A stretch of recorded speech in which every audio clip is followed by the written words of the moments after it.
হুজুর, কোনো মুসলিম মনে করেন কোরবানি না দিয়ে সেই অর্থ দরিদ্রদের মাঝে দান করলে তার পক্ষ থেকে কোরবানি হয়ে যাবে। আপনি একজন বিশিষ্ট ইসলামিক স্কলার এবং গবেষক হিসেবে এ ব্যাপারে কি বলবেন? বিসমিল্লাহির রহমানির রহিম। আসসালাতু ওয়াসসালামু আলা সাইয়্যিদিল মুরসালিন ওয়া আলা আলিহি ওয়া আসহাবিহি আজমাইন। সামর্থ্য থাকা সত্ত্বেও কোরবানি না দিয়ে সেই সমপরিমাণ অর্থ দরিদ্রদের মাঝে দান করলে কোরবানি আদায় হবে না। কোরবানির বদলে শুধু অর্থ দান করা শরীয়তে গ্রহণযোগ্য বিকল্প নয়। কোরবানি হলো এক ধরনের ইবাদত, আর দান সদকা পৃথক ইবাদত।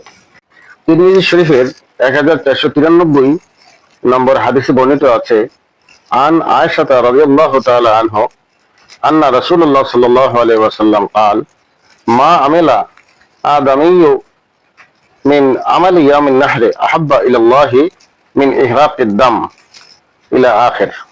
অর্থাৎ নবীজি সাল্লাল্লাহু আলাইহি ওয়াসাল্লাম বলেন, আল্লাহর কাছে কুরবানির দিনগুলোতে যেমন 10, 11, 12 জিলহজ তারিখে কোরবানির চেয়ে বেশি পছন্দের কোনো আমল নেই। বুখারী শরীফের 5569 নম্বর হাদিস এবং মুসলিম শরীফে 1974 নম্বর হাদিসে বর্ণিত আছে, নবীজি সাল্লাল্লাহু আলাইহি ওয়াসাল্লামের যুগে একবার দুর্ভিক্ষ দেখা দিয়েছিল। ওই বছরও তিনি কোরবানি না করে দান সদকা করতে বলেননি, বরং ওই বছর কোরবানি করে গোশত 3 দিনের বেশি সংরক্ষণ করতে নিষেধ করেছিলেন। যদিও পরের বছর দুর্ভিক্ষ না থাকায় সংরক্ষণের অনুমতি দিয়েছিলেন। সূরা কাউসারের 2 নম্বর আয়াতে মহান আল্লাহ রাব্বুল আলামিন বলেন, ফাসাল্লি লিরাব্বিকা ওয়ানহার। কাজেই আপনি আপনার রবের উদ্দেশ্যে নামাজ পড়ুন এবং কুরবানি করুন।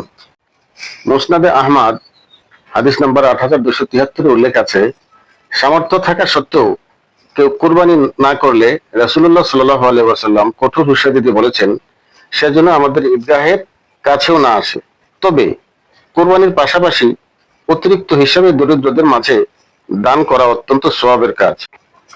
ফতুয়া কাজী খান ও বাদায় ও সানায়ে কিতাবে উল্লেখ আছে, কোরবানির দিন পার হয়ে গেলে পশু কেনা থাকলে তা জীবিত সদকা করতে হবে, আর না থাকলে একটি ছাগলের সমমূল্য সদকা করতে হবে। কারণ নির্দিষ্ট সময়ে কোরবানি আদায় না করার কারণে যে ওয়াজিব তরক হলো তা সদকা করার মাধ্যমে আদায় হয়ে যাবে।